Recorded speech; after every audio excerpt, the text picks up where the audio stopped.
কোনো ক্ষতি হবে না, ক্রিকেটারদের ক্ষতি হবে। ক্রিকেটারদের ক্ষতি হবে তার কারণ হচ্ছে যে ক্রিকেটাররা খেললে প্রতিটা খেলায় তারা এক ধরনের ম্যাচ ফি পায়।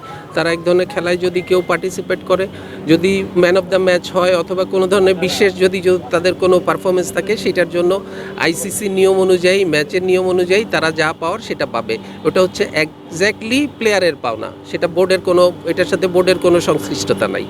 মানে বোর্ডের এখানে লাভ বা ক্ষতি কোনো কিছু নাই। বাংলাদেশ এখানে খেলুক বা না খেলুক, এখানে বোর্ডের লাভ ক্ষতির কোনো বিষয় নাই, অন্তত এই বিশ্বকাপের জন্য। পার্টিসিপেশন ক্ষতিপূরণ দেওয়ার চিন্তা আছে কিনা, যদি ক্রিকেটারদের লস হচ্ছে আপনি বলছেন? কেন, ওরা গিয়ে যদি কিছুই না করতে পারে তাহলে ওদের পিছনে আমরা যে এত কোটি কোটি টাকা খরচ করতেছি, আমরা কি ওদের কাছ থেকে ওই টাকা ফেরত চাচ্ছি নাকি? চাচ্ছি? এই প্রশ্নের উত্তর দেন আমাকে। ভাই মানে একটা আছে, মানে কথা হয় যে ক্রিকেট বোর্ডটা একটা বডি হয় এবং ক্রিকেটাররা ওই বডিটা প্রাণ হয়। জি, প্রাণটাই যদি না থাকে তাহলে আসলে বডিটা কি আর এখন ধরেন যে বোর্ডটাই যদি না থাকে তাহলে মানে ক্রিকেটাররা থাকবে কিনা, এই প্রশ্নের উত্তর দেন আমাকে। আপনারা তো একদিক থেকে চিন্তা করতেছেন, আমার এই হাতটা আছে, দুইটা হাত আছে, এই দুইটা হাত দিয়ে আমি অনেক কাজ করি। এখন আমার শরীরের সাথে হাত, আমার হাত না থাকলে শরীর থাকবে না, শরীর না থাকলে আমার হাত থাকবে না। তো আমার হাত না থাকলে আমার শরীর আর এই হাতের কোনো কাজ আছে? একই রকম, মানে they R part and the parcel. আপনি একটা বাদ দিয়ে আরেকটাকে চিন্তা করতে পারবেন না, আরেকটাকে বাদ দিয়ে আরেকটাকে চিন্তা করতে পারবেন না। দুইটা মানে they are complementary, they are not against each other. Nazmul ভাই, আইসিসি যে রেভিনিউ শেয়ারিং মডেল 2023 থেকে 27 পর্যন্ত লাস্ট যে সাইকেলটা, বাংলাদেশ যদি এই টি20 ওয়ার্ল্ড কাপে পার্টিসিপেট না করে তাহলে কি তার 27 সাল পর্যন্ত আমাদের রেভিনিউতে কোনো কিছু হ্যাম্পার করবে না। কারণ হচ্ছে 2022 সালের যে আইসিসির ফাইন্যান্সিয়াল মিটিং হয়েছে, সেই মিটিংয়ে that has already been set. এর পরের কোনো বিশ্বকাপ বা এর পরের কোনো বাইল্যাটারাল সিরিজ বলি, ইন্টারন্যাশনাল বলি, সেগুলোর সাথে এটার সম্পর্ক থাকতে পারে। সেগুলোর জন্য কারণ হচ্ছে, ধরেন একটা প্রশ্ন করতে পারেন যে আমাদের পরবর্তী যে সমস্ত এফটিপি অনুযায়ী যে সমস্ত দলগুলি আমাদের দেশে আসার কথা, তারা আসবে কি আসবে না, এটার অনেক মানে ইয়েস নো ভেরি গুড প্রশ্ন থাকতে পারে, কিন্তু এতে কিচ্ছু আসে যায় না। এখন এই যে কিছু আসে যারা বলেন, এইটাই কি আপনাদেরকে এরকম মানে না আমি কিছু আসে যায় না, আমি না অবশ্যই ফিনান্সিয়ালি আসে যায়। আমি ওই জায়গাতে আমি আসে যায় না বলতে, আমি এই বিশ্বকাপের সাথে ওটার কিছু আসে যায় না, আমি ওটা বলতে যাচ্ছি। এটার সাথে আমাদের 2026 সাল পর্যন্ত হয়ে গেছে, আইসিসি কোনোভাবে রেভিনিউর সাথে আমাদের হবে না, so we can take a stance, আমরা খেললাম না। এটা আমাদের no, we are not taking any stance, we are taking our national interest at the upper hand. No stance, this is not a stance. আপনি একটা কথা আপনারা এটাকে কোনোভাবেই এটাকে আপনারা অন্য কোনো কিছুর সাথে তুলনা করতে পারবেন না, কারণ this is not a stance, this is not a কোনো ধরনের, আমি এমন কিছু বলতে চাচ্ছি না যে আমি একটা ন্যাশনাল হিরো হয়ে গেলাম, এই করলাম সেই করলাম, আসলে this is not like this. এইটা বিষয়টা হচ্ছে যে আমাকে আমার দেশের ইন্টারেস্টকে আমাকে সর্বাগ্রে নিতে হবে। দেশের ইন্টারেস্ট কী জিনিস? আমার দেশের নিরাপত্তা। আমার দেশের নিরাপত্তা মানে আমি যখন দেশের ভিতরে থাকি আমার নিরাপত্তা এক ধরনের, দেশের বাহিরে থাকলে আমার নিরাপত্তা অন্য ধরনের। দেশের বাহিরে আমার একটা মানুষের নিরাপত্তা বিঘ্নিত হওয়া মানে হচ্ছে আমার দেশের নিরাপত্তা, দেশের মানুষের নিরাপত্তা বিঘ্নিত। আমাদের এক মুস্তাফিজকে তারা যেইভাবে হিউমিলিয়েট করে আমাদেরকে বের করে দিল, তারপরে ওরা একের পর এক প্রোপাগান্ডা চালায়, বিভিন্নভাবে তারা প্রোপাগান্ডা চালালো যে এই না করলে এরা দেশ না, এদের কোনোভাবেই কিছু হবে না। তো তারপরে আমরা কোনোভাবেই আমরা ওদের পুরা একটা মুস্তাফিজের জন্য যদি আমরা না করতে পারি, নিশ্চয়তা আমরা না পাই, আপনারা চিন্তা করতে পারেন যে আমাদের এই এত খেলোয়াড়রা সবাই যাওয়ার পরে কারো একজনের গায়ে যদি কোনো একটা পড়ে, তখন আপনারাই তো আমরা মানে একসাথে পড়বেন যে দেশ কী করলো, ক্রিকেট বোর্ড কী করলো, এত নিরাপত্তা চিন্তা ভাবনা না করে ওদেরকে কেন পাঠায় দিল। তখন আপনারাই বলবেন। আজকে যেই আপনারা ওদের পক্ষে কথা বলতেছেন, তখন এরপরে আপনারা আবারও ওদের অন্য পক্ষ নিয়ে আপনারা তখন বিসিবিকে আবার আপনারা আঘাত করবেন, কারণ কেন পাঠালো। অবশ্যই নাজমুল ভাই, ওই প্রিপারেশন ফি কতটা বলছিলেন, যে কত অ্যামাউন্টটা কত, আর যদি শেষ পর্যন্ত প্রিপারেশন না করে তাহলে রিম্বার্স করতে হবে কিনা? না প্রিপারেশন ফি হচ্ছে আইসিসি একটা জিনিস আপনারা একটু ভাই, আপনারা আমার ইনফরমেশন জানা দরকার। একটা জিনিস আপনারা একটু মনোযোগ দিয়ে শোনেন, সেটা হচ্ছে অনেকে ফাইন্যান্সিয়াল বিষয়গুলো নিয়ে অনেক ধোঁয়াশা তৈরি করতেছেন। একটা বিষয় হচ্ছে এখানে দুইটা পার্ট।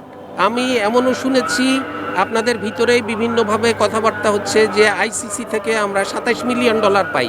আইসিসি থেকে আমরা $27 মিলিয়ন পাই না, আইসিসি থেকে আমরা $20.4 মিলিয়ন পাই প্রতি বছর, ঠিক আছে। তারপরে হচ্ছে একটা $4 মিলিয়ন একটা ওদের কাছে থাকে, একটা রিজার্ভ মানি থাকে, যেই রিজার্ভ মানিটা ওরা 3-4 বছর পরে পরে কারো যদি কোনো ধরনের অ্যাডজাস্টমেন্ট থাকে, বিভিন্ন রকমের থাকে, ওটা পরে একসাথে ওরা রিইম্বার্স করে। এবং আমরা আমাদের যতক্ষণ পর্যন্ত আমরা ওটা না পাচ্ছি, এটা শুধু আমাদের জন্য না, প্রতিটা কান্ট্রির জন্য এই অ্যামাউন্টটা সেম, এই $4 মিলিয়ন। কেউ যদি $30 মিলিয়ন পেয়ে থাকে তাহলে তার সাথে আপনি $4 মিলিয়ন যোগ করবেন। কেউ যদি $100 মিলিয়ন পেয়ে থাকে তাহলে তার সাথে $104 মিলিয়ন যোগ করবেন। ওই $4 মিলিয়ন সবসময় আইসিসির কাছে রিজার্ভ থেকে যায়, যেই রিজার্ভটা ওরা 3-4 বছর পরে পরে একবার কারোর সাথে কোনো ধরনের লেনদেন আছে কিনা, আছে কিনা, সেগুলো অ্যাডজাস্ট করে তারা একসাথে ওটাকে রিইম্বার্স করে। This is what BCB is getting from ICC. ভাইয়া, যদি ক্রিকেটাররা যদি বলে যে আমরা বিশ্বকাপ খেলতে পারছি না, আমাদের একটু ক্ষতিপূরণ দিলে ভালো হয়, তখন আপনাদের ব্যাখ্যাটা কি? আমাদের কোনো ব্যাখ্যা নাই, কারণ হচ্ছে এই প্রশ্নের উত্তর প্রশ্নটা তুলতেই পারবে না। না, কারণ হচ্ছে যে আমরা যে ওদের পিছনে এত খরচ করতেছি, বিভিন্ন জায়গায় গিয়ে ওরা কিছুই করতে পারতেছে না। আজ পর্যন্ত আমরা একটা বই শিক্ষা আনতে পারছি? কোনো একটা জায়গায় আমরা কতটুকু কি করতে পারছি? আমরা তাহলে তো প্রত্যেকবারই আমরা বলতে পারি যে তোমরা খেলতে পারো না, তোমাদের পিছে যা খরচ করছি এটার তোমরা এবার তোমাদের কাছ থেকে আমরা নিতে থাকি, ফেরত দাও। এটা কোন ধরনের কমেন্ট হলে একটু যদি এক্সপ্লেইন করতেন। জি, বহুত যে প্লেইং নেশন আছে যারা এখন পর্যন্ত কোনো বিশ্বকাপ জিতে হয় নাই, তাহলে ক্রিকেট বোর্ডের কমেন্ট হতে পারে। এটা ক্রিকেট বোর্ডের কমেন্ট না। আপনারা যে প্রশ্নটা করলেন আমাকে, আমি সেই প্রশ্নটা আপনি বোর্ড ডিরেক্টর হিসেবে এখানে কথা বলছেন, না, আপনারা বলতেছেন কেন? আপনারা কেন বলতেছেন তাদেরকে কম্পেনসেশন করার বিষয় আসবে? কম্পেনসেশনের বিষয়টা কেন আসবে? কারণ তারাই শুধু ফাইনান্সিয়ালি ক্ষতিগ্রস্ত হচ্ছে না। যেই ছেলেটা খেলতে যেতে পারে নাই, সে যে ক্ষতিগ্রস্ত হচ্ছে, তাকে যে সিলেকশন হয় নাই, এই সমস্ত আমি এই প্রশ্নটার আর আমি উত্তর দিব না। তার কারণ হচ্ছে না, নিব না, কারণ এটা ক্রিকেটারদের সিদ্ধান্তের বিষয়। বিশ্বকাপে স্কোয়াড কাউকে জিজ্ঞেস করে স্কোয়াড তৈরি করা হয় না। যেই স্কোয়াড ফাইনালাইজ হবে সেই স্কোয়াডই বিশ্বকাপে যাবে। আপনার কি ভাইয়া, আপনি তো ফিনান্স কমিটির চেয়ারম্যান, অনেক সময় অনেকেই যখন খারাপ খেলে অনেক এক্সপার্টরাই বলে যে ক্রিকেটারদেরকে আসলে যেই পরিমাণ স্যালারি পাচ্ছে, যেই কভারেজ পাচ্ছে, তাদের পারফরমেন্স বেস স্যালারি দিলে তাদের আসলে আর তাড়না থাকবে পারফরমেন্সটা ভালো করেন। আপনার পয়েন্ট অফ ভিউ কি? না, এটা হয়তো ভবিষ্যতে এই ধরনের চিন্তা হতে পারে, এই ধরনের পারফরমেন্স বেস চিন্তা ভাবনা, যেহেতু এটা আমার একার সিদ্ধান্ত হতে পারে, এটা বোর্ডের সিদ্ধান্ত হবে, এটা বোর্ড ডিসাইড করবে। আমার পয়েন্ট অফ ভিউ হতেই পারে, এটা পারফরমেন্স বেস হতেই পারে, হওয়া উচিত। হয়তো পারফরমেন্স করার তাড়নাটা ডেফিনেটলি বাড়বে। তার কারণ হচ্ছে যে আপনার সবসময় আপনার কাছে ক্যারট থাকবে, আপনার পিছিয়ে ইয়ার্ড থাকবে না, তাহলে তো আপনি করতে পারবেন না। তাহলে carrot and yard it has to come parallelly. তো আমাদের এখানে হয়তো এমন আছে, আমি বললাম যে এই সিদ্ধান্ত আমার না, এটা বোর্ডের সিদ্ধান্ত। যেহেতু এরকম কথা আসতেছে সামনের দিকে, হয়তো হতেও পারে বোর্ড যদি সিদ্ধান্ত নেয় পারফরমেন্স বেস সিদ্ধান্ত নিবে, পারফরমেন্স বেস দিয়ে তখন বোর্ড সিদ্ধান্ত নিবে। এই তো আপনারা সবাই তো এই বিষয়ে সাজেস্ট করতেছেন, সবাই যখন এই বিষয়ে কথা বলতেছেন তখন কেউ না কেউ তো সাজেস্ট করছে, আপনি বলবেন না, কেউ না কেউ তো সাজেস্ট করতেছে। আমি শুধু finance, I am part of 25। G, I am only part of 25, I am not 25। হ্যাঁ, but there's a lot of rumor spreading in the world যে এই 25 টা আসলে কোনো ডিসিশন নেয় না। There's someone behind, apart from the 25, that those are technicians. Not necessarily. I don't believe. Basically, boardটা আসলে government ইন্টারফারেন্সের উপরে চলতেছে। No, not like that.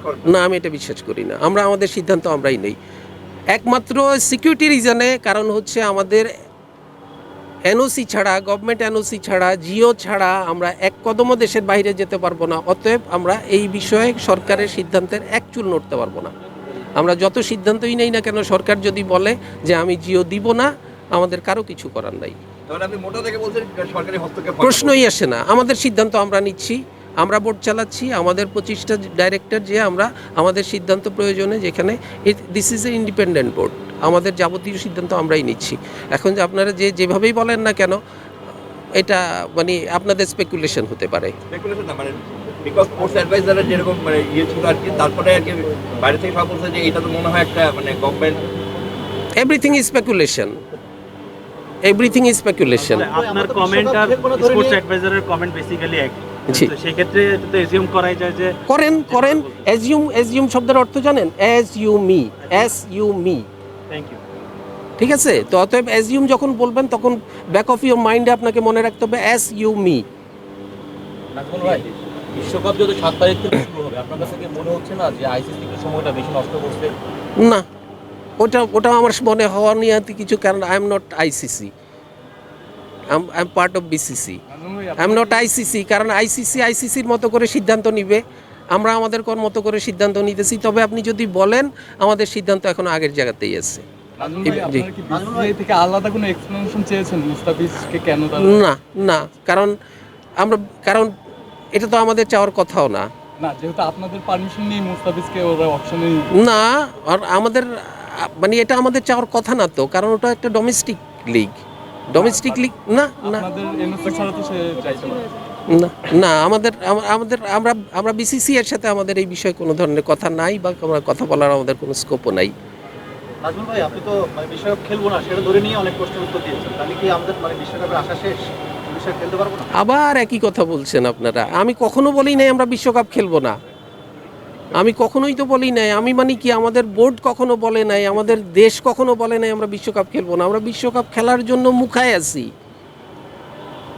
আমাদেরকে শুধুমাত্র খেলার পরিবেশটা তৈরি করে দিতে হবে, যেই পরিবেশটা ভারতবর্ষে সম্ভব না। সরি, ভারতবর্ষ বললে তো ভুল হবে, ভারতে সম্ভব না, ভারতের মাটিতে সম্ভব না। ধন্যবাদ সবাইকে। হ্যাঁ, ওই জন্য আমি করিজেন্ডাম দিলাম সাথে সাথে।